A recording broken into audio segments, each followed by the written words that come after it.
4 जनवरी मकर संक्रांति के दिन शनिवार को रोहतक में, सॉरी 14 जनवरी, मकर संक्रांति 14 जनवरी शनिवार को बेरोजगारों की बारात निकाली जा रही है। बेरोजगारों की बारात इसलिए कि हरियाणा टॉप में है बेरोजगारी में। उसके अलावा बेरोजगारों की बारात के अलावा और भी काफी समस्याएं हैं, समस्याओं की बारात भी कह सकते हैं। और ये ओम प्रकाश धनखड़ साहब ने आज से 8 साल पहले कहा था कि भाई अगर हमारी सरकार बन गई तो सबकी तो शादी करवा दें, क्योंकि बहुत कुंवारे ऐसे ही घूमते हैं और नौकरी दे देंगे। तो ना तो नौकरी मिली और ना शादी हुई। 5 लाख वैकेंसी खाली है, 20 लाख बेरोजगार तैयार हैं। हालांकि मुख्यमंत्री ये कहते हैं कि 5 लाख ही बेरोजगार हैं और उनको ये नहीं पता कि अकेले सीईटी के लिए 11 लाख लोगों ने अप्लाई कर रखा है। उसके बावजूद पता नहीं सरेआम कैसे झूठ बोल देते हैं, पता नहीं। तो उसका जो हमारा ये प्रोग्राम है, ये कार्ड छपवा रखा है। इसमें शनिवार दिनांक 14 जनवरी बात ही है इसमें गूंगा विपक्ष, क्योंकि ये बोलता नहीं है। विपक्ष का तो कुछ सिस्टम ही नहीं है। जनता परेशान है लेकिन ये बोलता नहीं है। लंच है सरकार के झूठे आश्वासन, तो बारात में सब अपना रोटी खा खा ये ना सोचेंगे भाई मिलेंगे। 12 बजे का है फेरे, सीएम की मर्जी है तो फेरे लेने। सरकारी नौकरी और समस्याएं हैं जो उनके समाधान। और ये जो नीचे बच्चे लिखते हैं मेरे चाचू की, बेरोजगार चाचू की शादियों में जरूर सरकार को जलील करने के लिए जरूर आना। फिर इसमें दहेज नहीं है, ये सारी डिमांड है। सीईटी क्वालिफाई मांगा जा रहा है, एचटेट आजीवन मांगा जा रहा है, भर्ती कैलेंडर की बात करी जा रही है, खेल कोटे की, पीपीजी कोटे की बात की जा रही है। हरियाणा की जो नौकरी है उस पर हरियाणवी का हक होना चाहिए। दादा दुलीचंद का थापा लगवाएंगे, उसमें बुढ़ा की जो पेंशन का इशू है वो है, विकलांग विधवा। फिर कर्मचारियों की पुरानी पेंशन, कच्चे कर्मचारियों का मामला है। फिर आप लोगों को पता होगा कि कुछ दिन पहले इन्होंने जेल में डाल दिया था मेरे को। और तो जो पुलिस वाले मेरे को लेके गए तो वो बोले कि भाई साहब हमारी भी एक समस्या है। तो उन्होंने बताया कि इन्होंने कहा था कि पंजाब के समान वेतन लागू कर देंगे हरियाणा पुलिस का भी अगर सरकार बनेगी। तो आज तक तो करा नहीं है। फिर जेल में गए तो जेल कर्मचारियों ने भी यही कहा, उनके भी वेतन की बात थी। फिर जब कैदियों के पास हम गए तो कैदियों ने भी अपनी समस्या रखी। तो ये जेल से ही हमारे को आइडिया मिला था। एक ने बेचारा कोई सीईटी वाला, एचटेट वाला था, वो कह रहा था कि भाई साहब बुढ़ा की तो बारात काट दिया आपने, बेरोजगार ही काटनी चाहिए थी। माँ भी चलो ठीक है। तो कैदियों की भी बात है इसमें। इतनी ठंड में कम से कम गर्म पानी तो देश के सरकार। पैरोल की बात थी उनकी, कोरोना काल की छुट्टियों में सजा इंक्लूड करने, क्योंकि उनकी आवाज नहीं उठाता कोई भी। ऐसा नहीं है कि जेल में सब के सब अपराधी हैं, 70% लोग निर्दोष हैं। और ये मैं नहीं कह रहा, ये हमारी माननीय राष्ट्रपति जी कह रही है, सुप्रीम कोर्ट कह रहा है। तो मेरे को तो जेल में डाल दिया था। अब हरियाणा में एक बहुत बड़ी घटना हुई, आपको पता होगा कि संदीप सिंह जो खेल मंत्री है, उसने एक लड़की को छेड़ा, उस पर धाराएं लगी, 7 साल तक की सजा की धाराएं हैं। मेरे ऊपर तो 2 साल वाली ही थी। तो साथियों, मुख्यमंत्री उसको डिफेंड करता है। मुख्यमंत्री कहता है कि आरोप लगाने से कोई दोषी थोड़ी हो जाता है। पता नहीं मुख्यमंत्री को ये पता है कि नहीं पता है कि जेलों में 80% लोग तो आरोपित ही हैं, सजा तो 20% को ही हुई है अभी। तो फिर इसका मतलब उनको भी छोड़ दो सबको।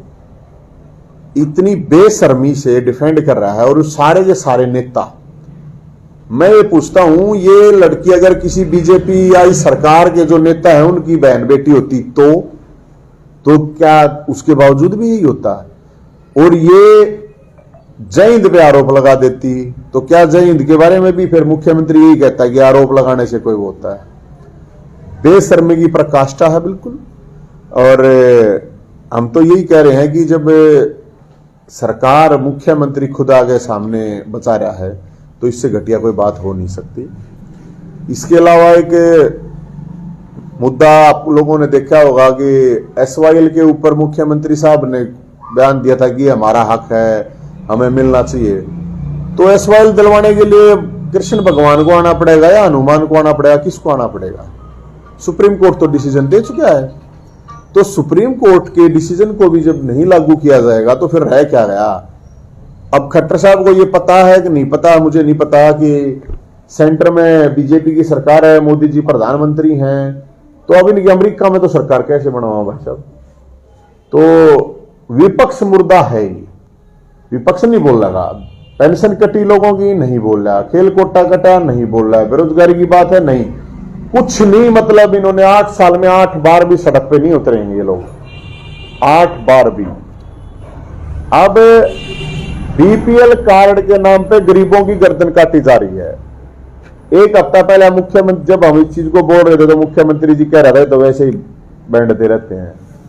आज मुख्यमंत्री जी खुद हेल्पलाइन जारी कर रहे हैं कल कि जिसके साथ गड़बड़ हुई है। गड़बड़ क्या हुई है? 10 लाख लोगों के साथ गड़बड़ हो रही है। पहले पेंशन काट दी, अब बीपीएल कार्ड काट दिए। तो साथियों, हम ये न्योता देने के लिए आए हैं और बेरोजगारों के अलावा हर वर्ग की उसमें समस्या को उठाया जाएगा। और काफी हमारा यही है, ये जो नंबर है 7027822822, इस नंबर पे 4500 लोगों ने अभी तक रजिस्ट्रेशन करा दिया है। तो इस बारात में, क्योंकि अब ये दूल्हे कहाँ जाएंगे, बात है ये मोड़ बांध के जाएंगे कहाँ, किसके घर जाएंगे। तो इन्होंने ही कहा था, तो इन्हीं के सामने जाएंगे उस दिन और पूरे बैंड बाजा सारी चीजें होंगी। और इसके अलावा कोई आपका कोई क्वेश्चन हो तो बता दीजिए। सर, ये बारात कहाँ से कहाँ तक? ये 14 जनवरी को मकर संक्रांति के दिन मानसरोवर पार्क 12 बजे इकट्ठे होंगे। उसके बाद बीजेपी का जो राज्य मुख्यालय है रोहतक में, वहां तक जाएंगे। जिस तरह सर आपकी जो डिमांड है बेरोजगार की, एक दूसरा आपने इनकी शादी की भी बात रखी, क्या ये भी एक मुद्दा है इनकी शादी? नहीं, मुद्दा है ही, ये सामाजिक मुद्दा है। आप देखिए, जब रोजगार मिलेगा ही नहीं, बेरोजगार होगा तो नशा करेगा तो फिर क्राइम करेगा तो जेल में जाएगा। तो नई जेल तो बना रहे हैं, भर्ती तो नहीं निकाल रहे। अभी मुख्यमंत्री जी ने बारात तय रख के कही तो है, कल आज भी बताते हैं आ रही है अखबारों में कि भाई 50,000 में वैकेंसी निकालेंगे। जब वैकेंसी खाली 5 लाख है तो 50,000 क्यों भाई? और जब 3 साल में तुमने 10,000 भी नहीं निकाली, अब तुम कह रहे हो 6 महीने में हम 50,000 भर्ती कर देंगे, तो करो। तो अब वादे कर रहे हैं तो वादों का तो क्या है। जिस तरह से आप जितने भी चाहिए बूढ़ों की बारात निकाले हो, बेरोजगार या और भी आपके जितने भी आंदोलन है, सब में एक अनूठा आपका प्रयोग रहा है। तो क्या लगता है कि इससे जनता जागेगी या सरकार की कान? मेरे हिसाब से तो जनता ही जाग रही है और जनता को ही लड़ना पड़ेगा। सरकार और ये पार्टियां हैं, इन्होंने विपक्ष को तो फाइलें बड़ा के डरा रखा है। और फिर जो पार्टियों के जो लोग हैं, ये केसों से डरते हैं, जेलों से डरते हैं।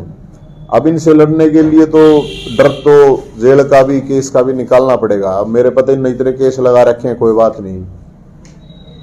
मैं इस चीज को मानता हूं पूरी तरह से कि कोई पार्टी या सरकारें लोगों का भला तब तक नहीं करेंगी जब तक लोग आवाज उठाना नहीं शुरू करेंगे। जिसके इलाके में जो समस्या है, उस इलाके के लोग जब तक नहीं उठेंगे तब तक समाधान नहीं होगा। जैसे अभी आप देखोगे एसवाईएल का मुद्दा कितना पुराना है। हाई कोर्ट के ऑर्डर लेके सरकार दलितों के घर तोड़ने के लिए चली गई थी सिंहपुरा में। तो हमने यही कहा था भाई, आप सुप्रीम कोर्ट का ऑर्डर भी है उसको भी इंप्लीमेंट करवा दो। अगर देश में सुप्रीम कोर्ट की भी कोई नहीं मानेगी सरकार है, तो फिर सुप्रीम कोर्ट का ताला लगाना है क्या सरकार ने? ये बतानी चाहिए फिर। तो हमारी कोशिश यही है कि भी लोगों को जगाया जाए, सरकार को भी जगाया जाए, और कुंभकर्ण की जो नींद में विपक्ष है उनको भी जगा दें। जिस तरह से आप लंबे समय से इलाके की या प्रदेश की जो आवाज उसको उठा रहे हैं अपने संगठन के माध्यम, तो क्या आने वाले विधानसभा चुनाव में आपका संगठन या किसी पार्टी के साथ? नहीं, हमारा अभी ऐसा कुछ नहीं है। ये अपने जय हिंद सेना है, भोलेनाथ का आशीर्वाद है। और आगे की तो हमें नहीं पता, इतना भविष्य करता तो हम नहीं है। लेकिन इतना जरूर है कि प्रदेश के लोगों की आवाज जरूर उठाएंगे, कोशिश जरूर करेंगे। और जनता को जागना जरूरी है, मेरा तो ये मानना है। ये गुलामों की तरह रखना चाहते हैं नेता लोग। आप देखो साउथ हरियाणा में एसवाईएल का सबसे बड़ा इशू है। यहाँ की राजनीति करने वाले लोगों ने कभी बोल रहे हैं क्या? क्यों नहीं बोल रहे भाई? चाहे वो सत्ता पक्ष के हो चाहे विपक्ष के हो, बोलते क्यों नहीं? कौन लेके आएगा ये तो बता दो। उस पानी को जब इम्प्लीमेंट करवाने के लिए केंद्र को, सरकार को बोल रखा है सुप्रीम कोर्ट ने, क्यों नहीं करवाती भाई? तो ये तो व्यवस्था फिर ध्वस्त हो जाएगी ना जब सुप्रीम कोर्ट की कोई नहीं मानेगा तो। तो कोई बोल नहीं रहा। सबसे ज्यादा जरूरी सब एसवाइन का मुद्दा, कांग्रेस की जो शासन था उस समय हरियाणा में कांग्रेस का था, सेंट्रल में कांग्रेस की थी, पंजाब में भी कांग्रेस पंजाब थी। में कांग्रेस, हाँ। और सुप्रीम कोर्ट ने तब भी ये तब भी यही दिया था। लेकिन ये मैं सोचता हूँ कि वो कैप्टन अमरिंदर सिंह ने ये कैबिनेट की मीटिंग बुलाई और जल सारे समझौते रद्द कर दिए। उसके बाद ये तो सारी वोट बटोरने की राजनीति और ये एसवाइन का यथार्थ में कोई करता ही नहीं। नहीं देखिए, मैं आपको बता, यही बात है कि कोई भी पार्टी स्टैंड क्यों नहीं ले रही है। देखिए, पंजाब बड़ा भाई है तो बड़े भाई का तो वैसे फर्ज होता है छोटे को कुछ ज्यादा दे दे, और यहाँ खासकर दक्षिण हरियाणा में तो बहुत ज्यादा उस चीज की जरूरत है। तो मैं तो यही कह रहा हूँ, सुप्रीम कोर्ट का जो निर्णय है उसको लागू कराया जाए, और अगर वो नहीं होता है तो मुझे लगता है कि ये इस देश के इस सुप्रीम कोर्ट पे फिर सरकार ताला लगाने की तैयारी कर रही है। कैप्टन अमरिंदर ने एक बैठक बुलाई, सारे जल समझौते से रद्द कर दिए, सुप्रीम कोर्ट के आदेश से रद्द कर दिए। और कोई क्वेश्चन है? ऐसा हुआ रहा, काफी चल रहा है। Thank you. हाँ, एक बार लो।